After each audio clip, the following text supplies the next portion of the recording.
Does China make a better Range Rover than Range Rover? To find out, I've got the new JQ7 and a Range Rover Evoque. I'm going to compare them for style, critique their interiors, test their technology, see how practical they are.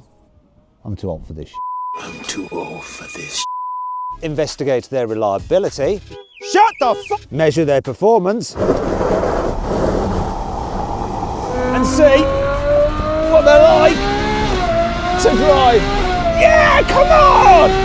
I'm my Watson and you're watching Carwow. You can stop shaking it now, Nick. Let's go.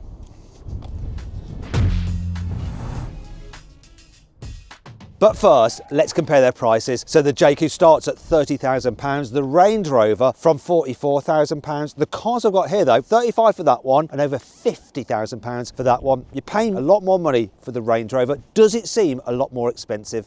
This generation of the Evoque came out in 2018. Now, since then it has had a midlife facelift, but it's been about for a bit, hasn't it? Still looks good though. What doesn't look so good though is this, look, the condensation in that headlamp, awful. Now there are various accents to liven things up though.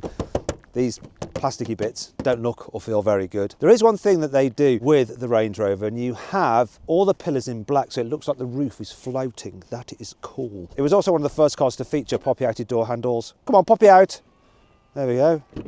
They feel quite nice. Moving towards the back. Oh, this one's got 20-inch alloy wheels. Looks nice, though they actually start with 18s, which look very small. At the very rear of the car, got quite a nice rear end, hasn't it? Little roof spoiler, big proud Range Rover badge on the back. That's what you're paying quite a bit of money for, and more condensation here. Overall, though, good-looking car. So much so that JQ thought, ooh, do you know what? We'll have some of that. To be fair, JQ went their own way with the front. Look, the grille is very different to that on the Range Rover. In fact, I prefer the front end of this car. It's got that modern kind of upside down lights where the main beams are down there and then your DRLs are up here. They're cool. But as you walk down the side, you start to notice, it's quite Range Rover Evoque. Can't really tell on this car because it's all black, but on other versions, those pillars are all blacked out, so you get the same floating roof design. You've also got the same style poppy-outy door handles. Alloy wheels, at least on this car, 19 as standard, though you can't get bigger ones like the 20s on there. But look at this part here. The roof spoiler, the rear end. It's not dissimilar, is it? And this part, this fake diffuser light on there, and the big proud name. Though JQ is not quite as cool as Range Rover, is it? But you're saving a lot of money. However, there are a few things we need to test. The first is the sound of the door closing. Yeah, this Rangy sounds quite solid. It's not bad, but not quite as nice as that. Let's try the back doors. They often feel cheap on the back.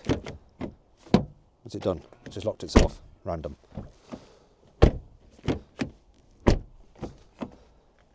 That's a bit more tinny than this one. Let's try the boots. So,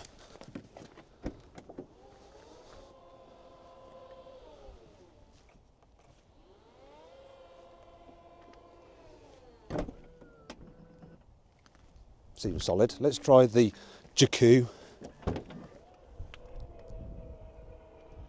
That sounds more like it's struggling to open. But this is the worst thing. Listen, it rattles a bit when it shuts. Watch this. Yeah, that does seem a little bit more expensive. There's something else I've noticed on this. Can you see the real bad orange peel on here? It's not great, is it? Ain't no such problems here on the Range Rover, my friend. Also, look, this fits really nice. Not so over there. Believe it or not, this charging port shut.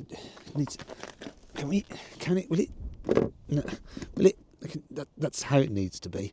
It's not ideal. Now, there's been some other problems I've noticed on other JQs. I reviewed the JQ5 and I noticed that the paint on certain body panels just didn't match. Thing is though, I'm a nerdy motoring journalist who really likes to inspect cars closely. Most people just look at them and go, do you know what? I think the JQ looks just as expensive as the Range Rover. And they'll be more than happy with the fact it's way cheaper. But can it match the Range Rover on the inside? Once again, considering it's been around for a while, the interior design of this car is pretty cool. Material quality is nice as well. It's squidgy, squidgy, squidgy. Nice, nice, nice. Very soft and yielding. And the leather feels expensive. There are a few things that I'm not so keen on though, like this big gear selector here in this sea of plastic. There's no cover for the cup holders. The vanity mirror is pretty small, but I like the fact that you have nice touches such as soft felt in the glove box to stop things rattling around, and rubber in the door bins, once again, to stop things rattling around. And, oh look, premium feel. Oh, electric adjustment for the steering wheel. Oh, and while we're at it, the gear shift pedals are solid metal, which is nice, and the stalks are damped. Oh, what's going on there? I think they need a bit of lube. Speaking of which, let's slip inside the JQ. And first thing I'm going to do is this. Well, they don't make a noise, do they? They're absolutely fine. Though, to be fair, you can just replace the windscreen wipers on the Range Rover. What you can't do is replace the interior to make it look as modern as the JQs. There's not much in it, but I do prefer the look of this interior. And generally, like squidgy materials seem like they're on a par with the Range Rover. However, when you go a bit low down, the scratchier plastics are more scratchy. And it's not squidgy down here in the door pockets. Also, door bins, just plastic, no rubber lining. And while this is nicely damped, it doesn't have the felt inside. I've also noticed some other things. So when you dig deeper, you'll notice that the carpets just don't feel as nice as in the Range Rover. And look at the stitch in there. They just couldn't be bothered to go all the way around. They just, I think we'll just go across there. Once again, these are things that really nitpicky motoring journalists pick up, and most people probably won't care. They'll go, oh, look, it's got a massive screen and a bright display. Now, I'm going to go into more detail on the tech in a bit, but overall, it's not far off, really. The damped effect of the switches is just as good, if not better, than on the Range Rover. I like the fact that the gear select is here on the steering column, where it should be, rather than just unnecessarily taking up space here on the centre console. And the non-leather bits, the fake leather, feels quite close to the Range Rover's real leather. It's just some of the niceties, you know, like you haven't got electric operation for the steering wheel and some other bits and pieces that you don't really need, that's lacking. And in some ways, it's not lacking. Look, you get a much better vanity mirror. And you'd have thought that people who are willing to spend extra on the Range Rover would be more vain. They're the kind of people that probably want more choice, and that brings me on to the engines. The Range Rover is available with 4 different engines. So you can get a 1.5 litre turbo petrol, that is just front wheel drive, and it has this much horsepower. Or there's 2 2-litre diesels with either this much or this much horsepower, and those are 4-wheel drive. Or there's this plug-in hybrid, which is a 1.5 litre petrol mated to an electric motor and a 12 kilowatt hour battery, and that has this much horsepower. I do like a Range Rover gas strutted clamshell bonnet. Let's just check out the JQs. I bet it's the same. It's going to be the same, isn't it? Yeah, look, gas strutted clamshell bonnet. However, there's fewer engine choices here. So you can have a 1.6 litre petrol. That's either front wheel drive or all wheel drive. It has this much horsepower, or this plug-in hybrid, which is a 1.5 litre engine mated to an electric motor and an 18 kilowatt hour battery pack with this much horsepower. However, it is front wheel drive only. So how does that affect the performance? Well, this particular Range Rover Evoque is a 2023 model. It's basically identical to the very latest cars, but its plug-in hybrid system has 309 horsepower, which is actually 40 horsepower more than the version you can buy today. But even though this plug-in hybrid JQ has less power, you shouldn't write it off just yet. 3, 2, 1. Four-wheel drive traction isn't really helping that much. And wait a minute. I'm closing on him. What? It's close. Oh, he's just ahead.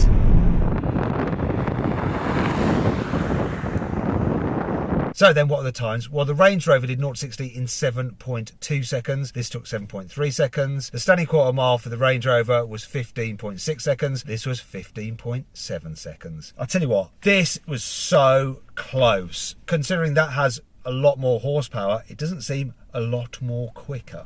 Anyway, that does bring me on to something more important about these cars, their practicality. Let's see how they compare in terms of space in the back. Headroom's all right, knee room's all right, though this area feels a bit cramped. Look, so I can't really stretch out into the seat in front, and it's not as roomy as I'd like. Is the JQ better? Well, first off, there's just more space here. There's more room in the footwells. I can move about a bit more. I feel more comfortable, and yeah, knee room's better as well. Headroom is better too. Yeah, it just seems roomier. Let's try it with 3 in the back though. So Jack, jump in. Nick, get in the other side. I imagine it's quite tight for the old shoulder room. Oh, it's not too bad though. It is. Oh, shoulder room, look at that. Look at that. Okay, right. Now let's compare it quickly to the Range Rover. Okay, imagine you've got to go a long distance like this in the back, 3 up. Which one are you going to rather go in, JQ or the Range Rover? After 3, 2, 1, JQ. However, does the JQ also have a more practical boot? Well, let's have a look. Just open it up. Obviously, we've got an electric tailgate.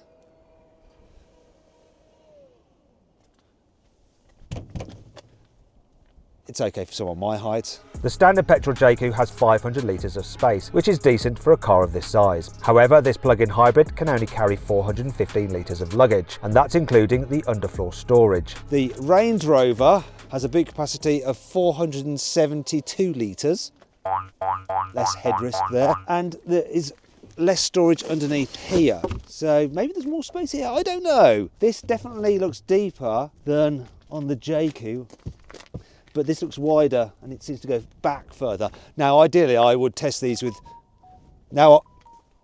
ideally I was, excuse me, I just put the phone on silent. Schoolboy error. Now ideally I'd test these with suitcases, but I forgot them today. Another schoolboy error. So I'm gonna have to use a Nicholas and he will have the final say. So Nicholas, would you like to get into the JQ first? Don't bang your head. Go on. Okay, all right, we'll just shut it, all right? Makes me laugh every single time. Okay. Experience that for a moment. Okay. Exit, sir. Oh. Okay. Right, and try the Range Rover. Ooh.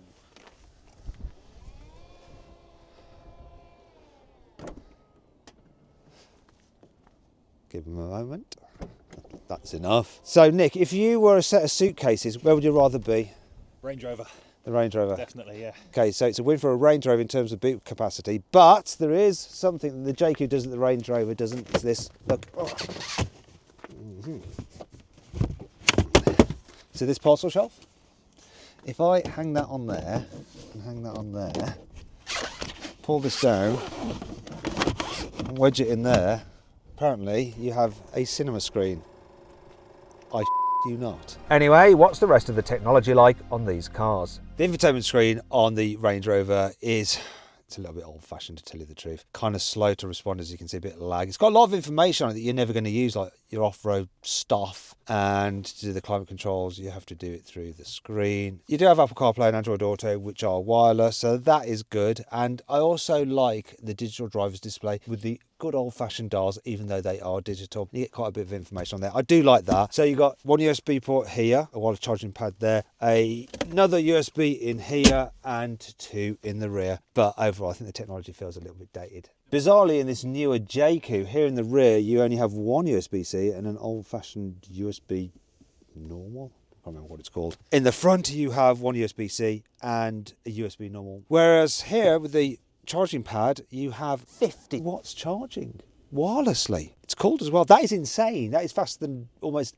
any other car. So I can forgive those normal USBs. Also, the infotainment screen on this car is way better than on that Range Rover. I mean, just look at it. It's brighter, it's sharper, it's so much more responsive. Let's just go into the Navi. Whoop, zip, zip, zip, zip. Look, just zip, zip, zip, it zips. And I like this function as well. It's quite easy to find stuff. So you hit that car icon and you can just scroll through all the different menus really quickly, and it's quite self-explanatory. Hit this icon and you've got quick controls for absolutely everything. It's so customizable, this car, and it's logically laid out. And the ventilation system, once again, is through the screen, but I just find it a little bit more logical and easier to operate than on the Range Rover. What I don't like so much as the Range Rover is the digital display. Now, it is brighter and it is clearer, but the information and the way it's displayed isn't as nice as in the Evoque. However, we get a heads-up display as standard, which is really, really good. You get ventilated seats as standard. You get a Sony sound system as standard. You get this panoramic glass roof as standard. Oh, and it opens.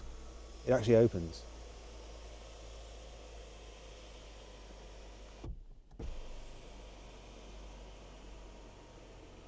It opens quite a lot. However, if you want something like on the Range Rover, It's not standard. Now, if you want a glass roof on this mid-spec version of the Evoque, you have to pay an extra £1,100. And if you want the opening glass roof, then it's a further £1,600. But really, to match the JQ to the Evoque, like for like in terms of spec, you're probably going to need the autobiography version, which is the top spec version of this car. And then it costs £58,000. So £58,000 for this, or £35,000 for the JQ. And that's not the only thing you should be wary of with this Range Rover. The alarm keeps going off in this car for no reason at all. It's really annoying. Even when it's unlocked, you open the door and the alarm goes off. Sometimes it just goes off randomly. And that brings me on to reliability. Shut the up! Now, one of the good things about leasing a car is that if something goes wrong with it, it's easier to get it replaced than if you bought it outright. And that's something to consider with one of these. You see, Range Rover ranked 24th out of 31 manufacturers overall for reliability in the 2025 Driver Power Owner Satisfaction Survey. We don't have any data for JQ yet, they're so new. It'll be interesting to see how that plays out. Finally, we need to compare how these cars feel to drive. Obviously, I'm starting with the Range Rover to set the standard, and by the standards of Range Rover, the suspension isn't quite what you'd expect. So your larger Range Rovers, they just glide at the road, just float over bumps. This smaller one is a little bit jiggly. It's always like kind of just like there, like moving around a bit, like slightly itchy. Never feels settled. It's unusual. But that really is my only major complaint. The rest of the driving experience is, it's fine. So the controls, like the steering, is responsive. It makes the car turn in the way that you expect it to, and exactly when you want it to. The brakes, sometimes they can be grabby on plug-in hybrids. They're not grabby here. They're well judged. They're smooth, which is handy if you suddenly accelerate into the car in front of you. And overall the handling is fine. Bit of lean in the bends, but not bad. And it feels quite nicely set up. So the driving experience, I wouldn't say it's sporty, but it does exactly what you expect and want it to. I'm fine with that. It just doesn't quite give you the proper Range Rover experience, and you are paying for the Range Rover name. So while this car is good to drive, there's one last thing I need to check, and that's the performance of its brakes. Let's do a brake test from 100 miles an hour.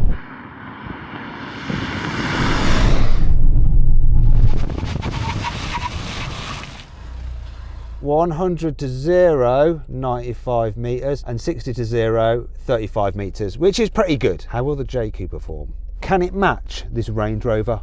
Interestingly, the suspension on this JQ isn't really that much worse than the Range Rover, and that shows how un-Range Rover-y the Evoque is. The way it goes down the road, this jiggles a little bit, not really that much worse. It's a little bit embarrassing, really. However, there's something I can notice straight away in this car compared to the Range Rover, and I'm getting more tyre noise. I definitely am. At high speeds, you notice a bit more wind noise as well. So that element of Range Rover luxury is present and different to this JQ. It can't quite match it. But I think the biggest difference is the controls. So the steering on the Range Rover is just way nicer. It's like it's not connected to the front wheels at all. Almost doesn't want to self-center. The brakes as well are just a little bit more grabby. So those are the areas often where the Chinese manufacturers haven't nailed it exactly compared to the European ones.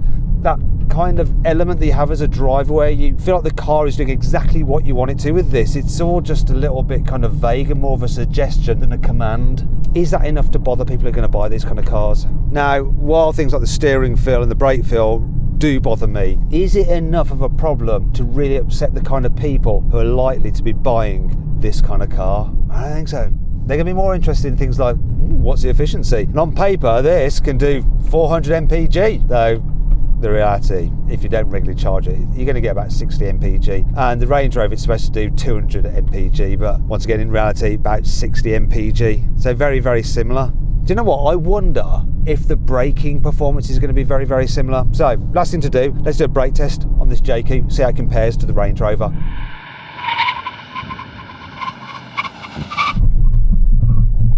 Oh, wasn't expecting that. It stopped from 100 miles an hour in 93 metres and from 60 in 32 metres. The braking performance was better than the Range Rover. Ooh, well, that's really given me something to think about. Which one's best? It's going to be a tough decision. So then what's my final verdict? Well, for me, as a motoring journalist, I would rather have the Range Rover, and it should win this test. But speaking on behalf of consumers, people actually buying cars, I've got to give the win to the JQ because it just represents so much better value for money, and it gets blooming close to the Range Rover for a whole lot less cash. And that's why it wins this test.